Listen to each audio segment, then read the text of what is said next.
धन्यवाद सभापति महोदया। आपने मुझे हमारे विपक्षी खेमे, हमारे इंडिया अलायंस के साथियों द्वारा इस लोकसभा में पेश किए गए अविश्वास प्रस्ताव के विरोध में अपने विचार रखने का अवसर दिया। सभापति महोदया, ये अविश्वास प्रस्ताव कितना आधारहीन और निरर्थक है, ये केवल इस तरफ के नहीं बल्कि उस तरफ के लोग भी जानते हैं और देश की जनता भी जानती है। और स्वयं हमारे विपक्ष के साथियों की, हमारे इंडिया अलायंस के साथियों की स्वीकारोक्ति है कि सरकार के पास पर्याप्त संख्या है, समर्थन है और इस प्रस्ताव से सरकार की स्थिरता पर कोई असर पड़ने नहीं जा रहा है। अध्यक्ष जी, इस देश की जनता को ही नहीं बल्कि दुनिया के तमाम देशों की जनता को आज के इस उभरते हुए नए भारत की शक्ति पर यकीन है। आज भारत दुनिया के तमाम देशों के लिए एक उदाहरण बन चुका है और यही कारण है कि आज दुनिया के एक नहीं, दो नहीं, तीन नहीं, 14 देश ऐसे हैं जिन्होंने अपने सर्वोच्च राष्ट्रीय सम्मान से भारत के प्रधानमंत्री को अलंकृत किया है। लेकिन फिर भी हमारे विपक्ष के साथी परेशान हैं। हमारे विपक्ष के साथी बहुत दानी जी, अपनी व्याकुलता को थोड़ा विश्राम दीजिए, सुनने का धैर्य रखिए। सुनिए, मैं सबकी बात धैर्यपूर्वक सुनती हूँ, बिना किसी को हैकल किए, इसलिए सुनिए। अध्यक्ष महोदया, मैं सिर्फ इतना ही कहना चाहती हूँ कि करोड़ों भारतवासियों को सरकार पर विश्वास है। दुनिया के देशों में भारत उदाहरण बन रहा है, लेकिन हमारे विपक्ष के साथी इस लोकसभा के अंदर अविश्वास प्रस्ताव ला रहे हैं। इसलिए क्योंकि लोकतंत्र में आपकी कोई आस्था है ही नहीं और ये पूरा देश जानता है। सदन में आपका आचरण, आप जिस तरीके से संसदीय परंपराओं का अपमान करते हैं, शोरगुल करते हैं, बहिष्कार करते हैं, सदन को चलने नहीं देते हैं, हर चर्चा से आप भागते हैं कोई ना कोई नया बहाना बनाकर। पूरा देश देख रहा है, पूरा देश देख रहा है। अध्यक्ष जी, 16वीं लोकसभा में मैं पहली बार सांसद बनके यहां आई थी। 2018 में चुनाव के ठीक 1 वर्ष पूर्व अविश्वास प्रस्ताव इसी प्रकार हमारे विपक्ष के साथियों द्वारा लाया गया। और अब देखिए 2024 में चुनाव है, 2023 में फिर से अविश्वास प्रस्ताव आ गया। अध्यक्ष महोदया, यह बार बार अविश्वास प्रस्ताव चुनाव के पहले आता है, ये बड़ा खास हथकंडा है। और हमारे विपक्ष के साथी जो इस समय बहुत निराश हैं, जो हमारे एनडीए गठबंधन की स्थिति है, हमारे विपक्ष के साथियों के अंदर हताशा है, हम सब जानते हैं।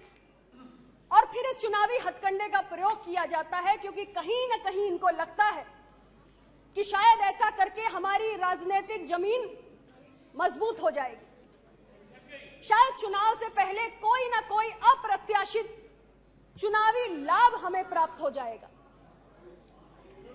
और इसी कारण बार बार इसका प्रयोग किया जाता है। लेकिन मैं अपने विपक्ष के विद्वान साथियों को इतना ही कहना चाहती हूं कि आपकी बहुत बड़ी भूल है, क्योंकि जब आप हमारी सरकार के ऊपर, हमारे एनडीए गठबंधन के ऊपर और मोदी जी की लीडरशिप के ऊपर अविश्वास व्यक्त करते हैं, तब देश की जनता आने वाले चुनाव में अपने और भी बड़े विश्वास से आपके अविश्वास को खारिज करने का काम करती है। अध्यक्ष महोदया, 2014 से बड़ा जनादेश हमें 2019 में प्राप्त हुआ। ये मैं अहंकारवश नहीं कह रही हूं, ये सत्य है। और 2019 से बड़ा जनादेश 2024 में मोदी जी के नेतृत्व में प्राप्त हुआ।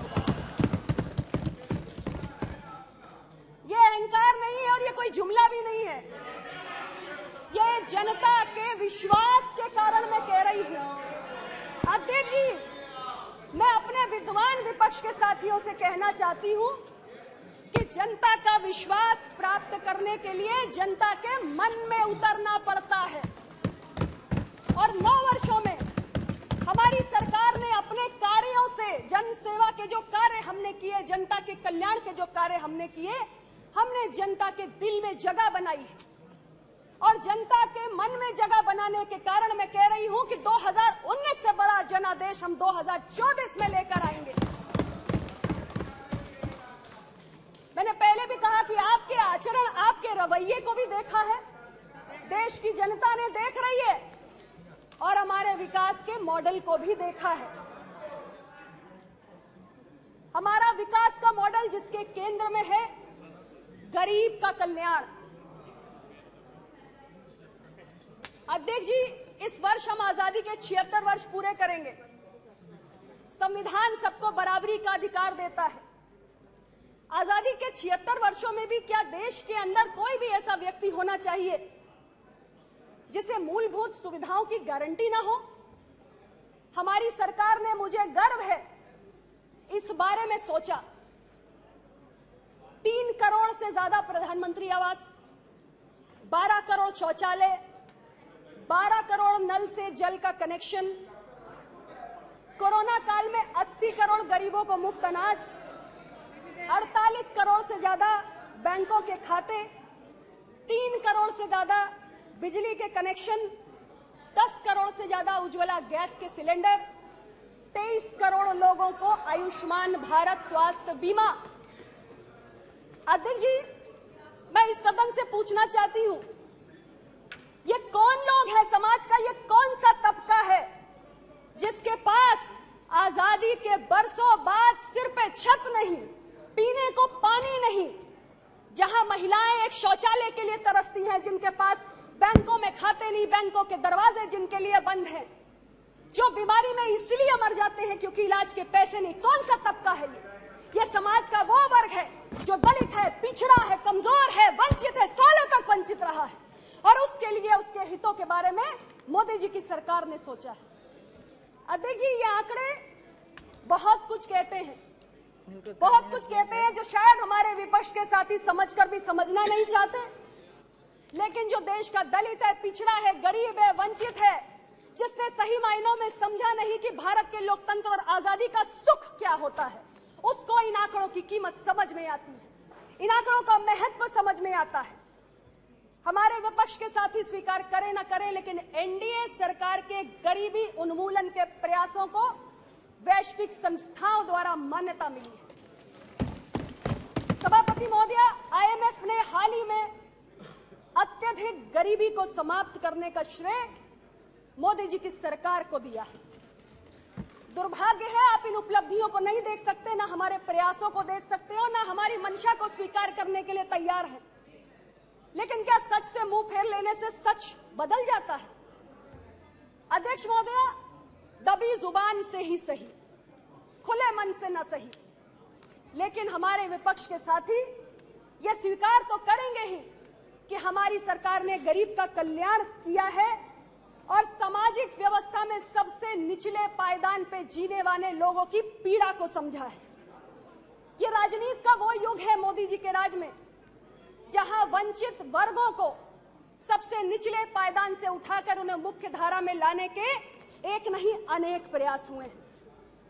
सामाजिक न्याय के मापदंडों पर हमारी सरकार ने एक ऐसा उदाहरण पेश किया है जिसको आने वाली सरकारों को अनुसरण करने की आवश्यकता है। देश के सर्वोच्च संवैधानिक पद पर राष्ट्रपति के पद को कौन सुशोभित कर रहा है? सामाजिक व्यवस्था के सबसे निचले पायदान से आने वाली परम श्रद्धेय राष्ट्रपति जी श्रीमती द्रौपदी मुर्मू जी। ये लोकतंत्र की ताकत नहीं तो और क्या है? अध्यक्ष जी, सवाल यह है कि पहले की सरकारों में ऐसी पहल क्यों नहीं हुई? एक आदिवासी महिला लोकतांत्रिक व्यवस्था में सर्वोच्च पद पर आसीन हो, ऐसा ख्याल क्यों नहीं आया? क्या भारत का लोकतंत्र चंद अभिजात वर्गों की बपौती है? अध्यक्ष महोदया, मोदी जी की सरकार ने के रख दिया है। हमारे मंत्रिमंडल को देखिए और आज मंत्रिमंडल में पिछड़े, दलित, वंचित की भागीदारी को देखिए। पूर्व की सरकारों के मंत्रिमंडल के स्वरूप को भी स्मरण कर लीजिए। ज्यादा कुछ कहने की आवश्यकता मुझे नहीं है। कितने पिछड़ों को, दलितों को, आदिवासियों का आपने मंत्री बनाया था। पीछे की पंक्ति में बैठने का काम नहीं करेगा इस देश का दलित, पिछड़ा, आदिवासी अग्रिम पंक्ति में आकर बैठेगा। ये मोदी जी ने व्यवस्था को बदलने का काम किया है। केंद्रीय विद्यालय, नवोदय विद्यालय, सैनिक स्कूल, इसमें पिछड़े, वंचित समाज के बच्चे भी जाकर पढ़े। ये पहले किसी ने क्यों नहीं सोचा? रोका था क्या आपको किसी ने? राष्ट्रीय पिछड़ा वर्ग आयोग को संवैधानिक दर्जा देने की मांग अध्यक्ष जी, हमारे विद्वान साथी है, कितने वर्षों तक इस संसद के अंदर उठी है। क्या कुछ काम हुआ उस पर? अगर नहीं हुआ तो क्यों नहीं हुआ? मैं जो सवाल पूछ रही हूं उसका तो जवाब दो। अरे 2011 में आपने क्यों नहीं कराई? 2011 में आपने क्यों नहीं कराई? 2011 में जातीय जनगणना आपने क्यों नहीं कराई? आपको किसने रोका था? मैं पूछना चाहती हूं आप लोगों से। अरे अपने गिरेबान में झांक के देखो। अध्यक्ष जी, नीट की परीक्षा में पीजी के एडमिशंस में ऑल इंडिया कोटा के तहत पिछड़ों का कोटा, पिछड़ों को इसमें प्रतिनिधित्व मिले, ये मांग भी कब से उठ रही है? 2014 में मोदी जी की सरकार है, ये तो उससे पहले से उठ रहा है विषय। क्यों नहीं चिंता की गई? क्यों नहीं चिंता की गई? क्या मोदी जी का इंतजार कर रहे थे? और आज मैं कहना चाहती हूं सभापति महोदया, इस देश के पिछड़े, दलित, आदिवासी समुदाय से आने वाले युवा अभ्यर्थी राज्यों की तमाम प्रतियोगी परीक्षाओं में सामान्य से ज्यादा कट ऑफ अंक लाने का काम कर रहे हैं। कहीं योग्यता का अभाव नहीं है, कहीं काबिलियत का अभाव नहीं है। अभाव है किस चीज का? अभाव है अवसरों का, अभाव है इच्छा शक्ति का। और इस सदन में मैं कहना चाहती हूं कि दलित, पिछड़े, कमजोरों के हक में फैसले लेने की इच्छा शक्ति हमारी सरकार ने दिखाई है। इस देश के वंचित तबके को, पिछड़ों को, दलितों को, कमजोरों को मोदी जी के नेतृत्व में यकीन है, विश्वास है, आपको हो ना हो। हमें युवाओं के भविष्य की चिंता है। हमारी सरकार बताती हूं अभी, हमारी भारत दुनिया का सबसे युवा देश है। आपको युवाओं की ताकत पे भरोसा हो ना हो, हमें है। हमारी सरकार जिस दिन से आई, युवाओं की शिक्षा, उच्च शिक्षा, कौशल प्रशिक्षण और रोजगार सृजन पे हमने ध्यान दिया। अध्यक्ष महोदय, इनमें सुनने का धैर्य नहीं, आप सुनिए।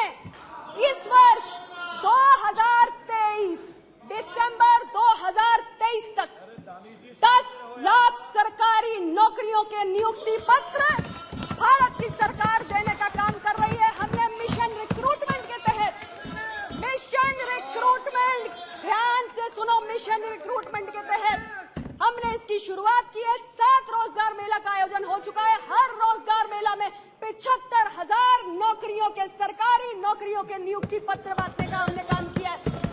अरे आप मुझे बता दो, एक साल में 10 लाख सरकारी नौकरियां आपने दी है क्या? हमारी सरकार दे रही है। हर संकल्प को हमने सिद्धि में बदला है। थोड़ा छोटा कीजिए अध्यक्ष जी, ये सरकारी नौकरियों की बात है, लेकिन मैं आपको बताना चाहती हूँ कि हमारी सोच है कि हमारे युवा जॉब सीकर से जॉब क्रिएटर में तब्दील हो। मेरा अपना मंत्रालय, जिसके अंदर हमने 2016 से स्टार्टअप संस्कृति को बढ़ावा देना शुरू किया। 2016 से पहले इस देश के अंदर कुछ 100 स्टार्टअप हुआ करते थे, लेकिन आज मैं गर्व से कहती हूं कि 2016 के बाद हमारे मंत्रालय, हमारी सरकार के प्रयासों से भारत दुनिया का तीसरा सबसे बड़ा स्टार्टअप बन के उभरा है। आज हमारे यहाँ DPIIT रिकॉग्नाइज्ड 1 लाख के करीब स्टार्टअप्स है, 99,380, और 100 से ज्यादा यूनिकॉर्न्स हैं जो हमारे देश के युवाओं ने बनाकर खड़े किए हैं। और इससे किस हद तक रोजगार सृजन हो रहा है, इसकी कल्पना भी नहीं की जा सकती। अध्यक्ष जी, हमने 37 करोड़ युवाओं का कौशल प्रशिक्षण करके उनकी एम्प्लॉयबिलिटी बढ़ाने का काम किया है। खेलों के बारे में कल हमारे मंत्री जी बोल चुके, मैं ज्यादा कहना नहीं चाहती। अध्यक्ष महोदय, इंफ्रास्ट्रक्चर के बिना आर्थिक प्रगति की कल्पना नहीं की जा सकती। और मैं इस सदन में कहना चाहती हूं कि जिस स्केल और जिस स्पीड पर, जिस स्पेस और जिस मैग्नीट्यूड से हमारी सरकार ने पूरे देश के कोने कोने में देश के समग्र, संतुलित और समावेशी विकास को ध्यान में रखते हुए हमने इंफ्रास्ट्रक्चर का निर्माण किया है, चाहे वो हाईवेज का निर्माण हो, मेट्रो का विस्तार हो। 74 हवाई अड्डों से आज हम 148 हवाई अड्डों के संचालन पे पहुंच गए। 3.28 लाख किलोमीटर हमने ग्रामीण सड़कें बना दी। जिस बड़े पैमाने पर हमने इंफ्रास्ट्रक्चर बनाया है वो भी रोजगार सृजन का एक बहुत बड़ा माध्यम बना है। अध्यक्ष महोदय, export promotion, exports are the key drivers of economy, और हमारे एक्सपोर्ट्स इस वर्ष फाइनेंशियल ईयर 2022-23 में $770 बिलियन का आंकड़ा पार कर गए। पिछले वर्ष 676 बिलियन के हमने एक्सपोर्ट्स की प्राप्त किए थे, तो पिछले वर्ष से इस वर्ष 13.8% की वृद्धि हुई। और अगर मैं इस क्वार्टर की बात करूं तो अप्रैल से जून के बीच में हम ऑलरेडी 182 बिलियन डॉलर का एक्सपोर्ट का आंकड़ा पार कर चुके हैं। हमारा लक्ष्य है कि 2030 तक हम $2 ट्रिलियन का एक्सपोर्ट करके दिखाएंगे। यह भारत की क्षमता है और इसके लिए प्रधानमंत्री जी ने हमें कहा है कि हमें लोकल गोज ग्लोबल इस दिशा में आगे बढ़ना है। हम अपने एक्सपोर्ट डेस्टिनेशंस के साथ ही अपने एक्सपोर्ट बास्केट्स को भी डाइवर्सिफाई करने में निरंतर लगे हुए हैं। और सबसे बड़ी बात है, माननीय रक्षा मंत्री जी यहाँ पर बैठे हुए हैं, 2014 में 1941 करोड़ का हमारा रक्षा निर्यात था, जो आज 2022-23 में 16,000 करोड़ पहुंच चुका है। मैं बोल सकती हूँ थोड़ा? टाइम हो गया है आपका, इसलिए थोड़ा शॉर्ट कर लीजिए। तो बोलना है तो 2 घंटा तक बोलते रहिएगा। अध्यक्ष महोदय, हमारे टाइम हो गया, आप क्या बोलूं? हाँ, थोड़ा बोल लीजिए। अध्यक्ष महोदय, मैं थोड़ा सा कृषि पर जरूर बोलना चाहूंगी, क्योंकि किसानों के लिए बहुत दर्द और पीड़ा यहाँ पर हमारे विपक्ष के साथियों द्वारा व्यक्त की जाती है। इसलिए मैं कहना चाहती हूँ कि किसानों के लिए सिर्फ बातों से काम नहीं चलता, बजट देना पड़ता है, योजनाएं लानी पड़ती हैं। 11 करोड़ से ज्यादा की धनराशि प्रधानमंत्री किसान सम्मान निधि के माध्यम से किसानों के खाते में डायरेक्ट बेनिफिट ट्रांसफर करके दिखाया हमने। 1 लाख करोड़ का एग्रीकल्चर इंफ्रास्ट्रक्चर फंड खड़ा किया हमने। और कृषि बजट में 2013-14 से आज 2023-24 में हमने 5.7 गुना की वृद्धि की है। जो हमारा बजट 2013-14 में 21,933 करोड़ हुआ करता था, वो आज बढ़कर 1,25,036 करोड़ हो चुका है। आज देश में खाद्यान्न का रिकॉर्ड उत्पादन हो रहा है। 265 MMT से बढ़कर 323 MMT हो चुका है। और सबसे बड़ी बात, प्रधानमंत्री जी की पहल पर बैठ जाएंगी अब, हो गया इस वर्ष, मैम मैं कंक्लूड कर देती हूँ, समय हो गया है आपका। 9 वर्षों के सुशासन में हमारी सरकार ने देश को विकास की राह पर लाकर खड़ा किया है, देश को बदल के रख दिया है। और इस बदले हुए भारत की तस्वीर आज पूरी दुनिया देख रही है। और ऐसे परिदृश्य में हमारे विपक्ष के साथी अविश्वास प्रस्ताव लेकर आए हैं। अध्यक्ष महोदय, ये हास्यास्पद है। सस्ती लोकप्रियता हासिल करने का हथकंडा है, लेकिन ये प्रस्ताव लाकर आपने स्वयं अपनी कलई खोलने का काम किया है। और आने वाले चुनाव के नतीजे जब आएंगे तो हमारे विपक्ष के साथियों के पैरों तले जमीन खसक जाएगी और हमारा एनडीए 2014 के बाद 19 और उसके बाद 24 में हैट्रिक बनाकर मोदी जी के नेतृत्व में काम करने के लिए दोबारा वापस आएगा। ईश्वर आप सभी को सद्बुद्धि प्रदान करे। बहुत बहुत धन्यवाद।